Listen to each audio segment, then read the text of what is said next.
Assalamualaikum warahmatullahi wabarakatuh. Baiklah, saya Tahnia Mafatihul Khaira dengan NIM 2119062 dari kelas PAI 3B. Saya berasal dari IAIN Bukit Tinggi. Nah, video ini saya buat untuk memenuhi ujian akhir semester Manajemen Pendidikan dengan dosen pengampu Ibu Sito Rahmana MA. Baiklah, saya akan memulai menjawab dari soal yang pertama. Pendidikan di Indonesia terkesan lebih mengedepankan teoritis daripada aplikatif. Nah, dampaknya peserta didik lebih banyak menghafal materi saja. Nah, bagaimanakah sistem manajemen pendidikan yang seharusnya diberikan kepada peserta didik sehingga mereka tidak hanya mampu memahami materi secara komprehensif, tetapi juga mengaplikasikannya dalam kehidupan nyata? Setiap orang memiliki potensi diri, baik itu dari segi kognitif, psikomotorik, dan afektif. Nah, tujuan dari manajemen pendidikan ini salah satunya adalah untuk mewujudkan peserta didik yang aktif dalam mengembangkan potensi dirinya. Potensi itu selalu bisa dikembangkan melalui kemampuan berpikir kritis dan kreatif terhadap permasalahan yang nyata. Nah, setiap orang mempunyai kapasitas potensial. Di Indonesia, sarana dan prasarana sudah cukup bagus, namun mutu pendidikan di Indonesia jauh tertinggal daripada di luar negeri. Pendidikan di luar negeri memakai sistem pengembangan bakat. Nah, peserta didik diajarkan sesuai dengan kemampuan serta keahlian yang dimilikinya. Sedangkan di Indonesia, peserta didik diajarkan memperdalam semua ilmu pengetahuan, tidak memandang apakah sesuai dengan keahlian, minat dan bakat yang dimiliki oleh peserta didik tersebut. Nah, di luar negeri, peserta didik lebih terjamin karena sesuai keahliannya masing-masing. Nah, menurut saya alangkah lebih baiknya jika di Indonesia memakai sistem pengembangan bakat karena sesuai dengan keahlian yang kita miliki. Namun jika memakai sistem di Indonesia juga bagus, memperdalam semua ilmu pengetahuan. Namun pada bidang minat dan bakat yang dimiliki oleh peserta didik ini lebih diutamakan dan lebih ditonjolkan lagi. Pertanyaan yang kedua yaitu kualitas pendidikan di Indonesia masih belum merata. Kenapa hal itu masih saja terjadi?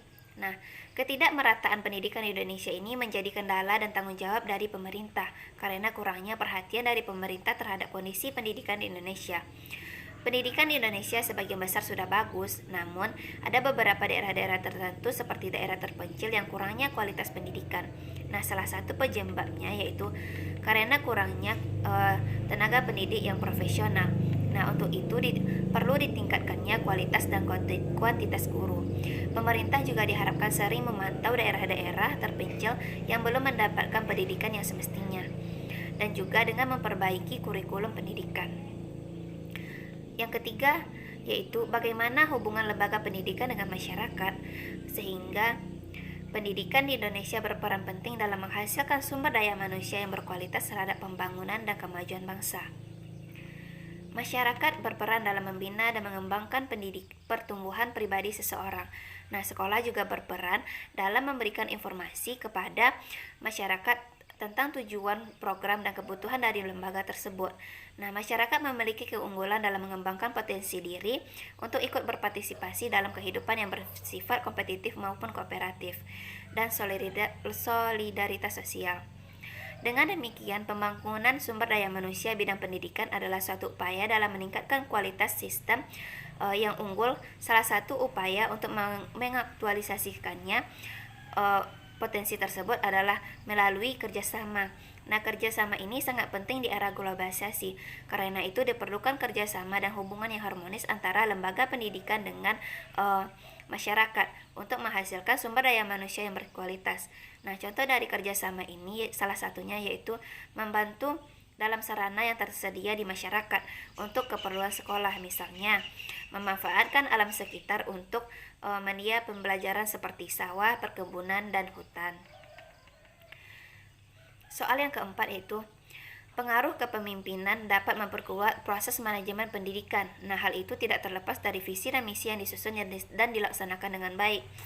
Namun ternyata ada juga seorang pemimpin yang tidak memadukan visi dan misinya, hanya mengandalkan kekuatan kepemimpinan saja. Bagaimana saudara memandang hal ini? Karena sejatinya keberhasilan kepemimpinan seorang pemimpin sangat berpengaruh besar dalam suatu manajemen pendidikan. Nah, Kepemimpinan pendidikan ini adalah proses mempengaruhi, mempergerakkan, dan mengkoordinasi individu dan dalam lembaga pendidikan untuk mencapai tujuan pendidikan. Nah, kepercayaan merupakan landasan dari kepemimpinan ini. Nah, ini berarti bahwa visi dan misi maupun tujuan sekolah akan tercapai jika pihak-pihak yang bersangkutan percaya terhadap pemimpinnya. Nah, setiap pemimpin mempunyai gaya yang berbeda dalam memimpin suatu lembaga. Nah, visi dan misi pendidikan sangat penting dalam suatu lembaga pendidikan agar kegiatan pada suatu lembaga pendidikan tersebut dapat terlaksana dan secara terstruktur dan terarah. Namun, apabila pemimpin mampu mengemban tugasnya serta fokus pada tugasnya sebagai pemimpin, maka tanpa adanya visi misi dalam tugas kepemimpinannya pun seorang dapat menjadi pemimpin yang baik dan sukses dalam suatu lembaga pendidikan. Kepemimpinan itu akan berhasil jika seorang pemimpin mampu mengelola lembaga pendidikan yang dipimpinnya. Nah, kepemimpinan merupakan kunci kesuksesan bagi mutu pendidikan. Pertanyaan yang terakhir yaitu, dalam situasi lingkungan yang penuh dinamika, manajemen pendidikan harus bisa menciptakan pelayanan yang memuaskan kepada peserta didik, orang tua, dan masyarakat. Lalu, bagaimana dengan kondisi pendidikan sekarang yang mengharuskan kegiatan belajar daring? Dengan masalah utamanya adalah kesulitan mendapatkan sinyal. Dengan hasil, peserta didik tidak bisa belajar maksimal, sementara pemerintah sudah mengupayakan bantuan kuota gratis. Padahal salah satu prinsip utama supervisi pendidikan adalah bukan mencari kesalahan, tapi mencegah kesalahan. Bagaimana pandangan saudara mengenai hal ini?